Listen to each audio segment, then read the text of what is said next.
Right breaking చూస్తున్నాం. నేడు ఆరుట్లలో CM Revanth Reddy పర్యటించనున్నారు. తెలంగాణ పబ్లిక్ స్కూల్ను ప్రారంభించనున్నారు సీఎం. విద్యార్థులతో కలిసి బ్రేక్ఫాస్ట్ చేయనున్నారు. ఒకే క్యాంపస్లో నర్సరీ నుంచి ఇంటర్ వరకు చదువుకునే విధంగా ఏర్పాట్లు చేశారు. కార్పొరేట్ స్థాయి విద్య కోసం తెలంగాణ పబ్లిక్ స్కూల్ విధానం అమలు చేస్తుంది ప్రస్తుత సర్కార్. ఇదే అంశానికి సంబంధించి ఫుల్ డీటెయిల్స్ మా ప్రతినిధి క్రాంతి అందిస్తారు. క్రాంతి, చూస్తున్నాం తెలంగాణ పబ్లిక్ స్కూల్ని ఈరోజు సీఎం ప్రారంభించనున్నారు. దీన్ని ఒక మోడల్గా కూడా తీసుకుంటున్నట్టు తెలుస్తుంది. సో ఏంటి, ఏ విధంగా ఏర్పాట్లు చేస్తున్నారు అధికారులు? ఆ తర్వాత అంటే ఈ స్కూల్ ప్రారంభోత్సవం తర్వాత తెలంగాణ వ్యాప్తంగా ఇటువంటి స్కూల్స్ ఏర్పాటు చేసేందుకు కూడా సర్కార్ సమాయత్తమవుతున్నట్టు తెలుస్తుంది. ఫుల్ డీటెయిల్స్ ఏంటి? మనం ప్రధానంగా చూసుకున్నట్లయితే రేవంత్ రెడ్డి తెలంగాణ పబ్లిక్ స్కూల్ అని తన మానత పుత్రికగా ప్రకటించారు. తాను ప్రత్యేకంగా ఫోకస్ పెట్టారు. ప్రస్తుతానికైతే ప్రతి జిల్లాకు ఒకటి దీన్ని ఏర్పాటు చేస్తారు. ఆ తర్వాత ప్రతి నియోజకవర్గానికి కూడా ఒకటి విస్తరించే ప్రయత్నంలో ప్రభుత్వం ఉంది. కార్పొరేట్ విద్యను పేదలకు అందించాలన్న మహోన్నత లక్ష్యంతో తెలంగాణ పబ్లిక్ స్కూల్ అని ఏర్పాటు చేస్తున్నారు. మన హైదరాబాద్ పబ్లిక్ స్కూల్, ఢిల్లీలోని ఢిల్లీ పబ్లిక్ స్కూల్ తరహాలో వీటిని ఏర్పాటు చేయాలనేది ప్రభుత్వ లక్ష్యం. ఇందులో భాగంగానే నర్సరీ నుంచి ఇంటర్మీడియట్ వరకు కూడా అంటే సాధారణంగా సిబిఎస్ఈలో ఇలాంటి వ్యవస్థ ఉంటుంది. సేమ్ అదే విధంగా దీన్ని తీసుకొచ్చే ప్రయత్నం చేస్తున్నారు. అంతేకాకుండా ఈ రోజు ఇప్పటికే కొన్ని ప్రాంతాల్లో కొన్ని జిల్లాల్లో ఈ పాఠశాలలు ప్రారంభోత్సవం స్థానికంగా జరిగాయి. దీన్ని ఈ రోజు ఆరుట్లలో నేడు రేవంత్ రెడ్డి ప్రారంభించడం. అంతేకాకుండా ఈ విద్యా సంవత్సరం నుంచి ప్రభుత్వం ప్రతిష్టాత్మకంగా ఉదయం పిల్లలకి టిఫిన్ స్కీమ్ ని ప్రారంభించారు.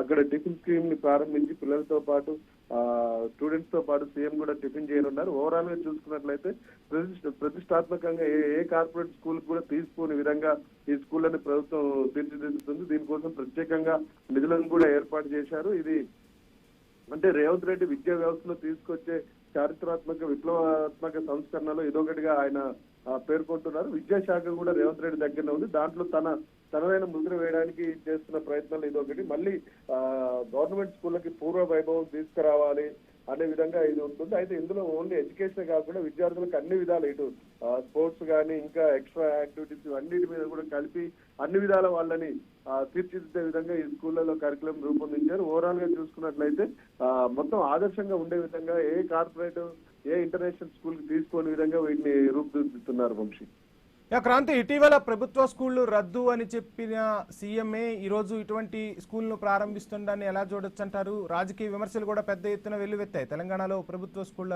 రద్దుకు సంబంధించి. సో ఏంటి, ఏం జరుగుతుంది అసలు? అంటే ప్రభుత్వ స్కూల్లో రద్దు అంటే కొన్ని చోట్ల కనీసం మౌలిక వసతులు లేని పాఠశాలలు ఉన్నాయి. అక్కడ కనీసం విద్యార్థులు సంఖ్యలో ఉండట్లేదు. కొన్ని చోట్ల విద్యార్థుల కంటే ఉపాధ్యాయుల సంఖ్య ఎక్కువ ఉంది. అలాంటి వాటిని రద్దు చేయాలన్న ఆలోచనలో ముఖ్యమంత్రి ఉన్నారు. వాటన్నిటిని కూడా కలిపి నియోజకవర్గానికి ఒకటి చొప్పున ఇట్లాంటి పెద్ద తెలంగాణ పబ్లిక్ స్కూల్ లాంటి రెసిడెన్షియల్ స్కూల్స్ లాంటివి పెట్టేసి పిల్లలకి పూర్తి స్థాయిలో సేవలు అందించాలి, పూర్తి స్థాయిలో విద్యను అందించాలనేది ముఖ్యమంత్రి లక్ష్యంగా మనకు కనిపిస్తూ ఉంది. ఇందులో భాగంగానే అలా కనీస వసతులు లేనివి విద్యార్థులు అసలు రాని స్కూళ్ళని మూసేయాలన్న ఉద్దేశంతో రేవంత్ రెడ్డి ఉన్నట్టు మనకు తెలుస్తుంది.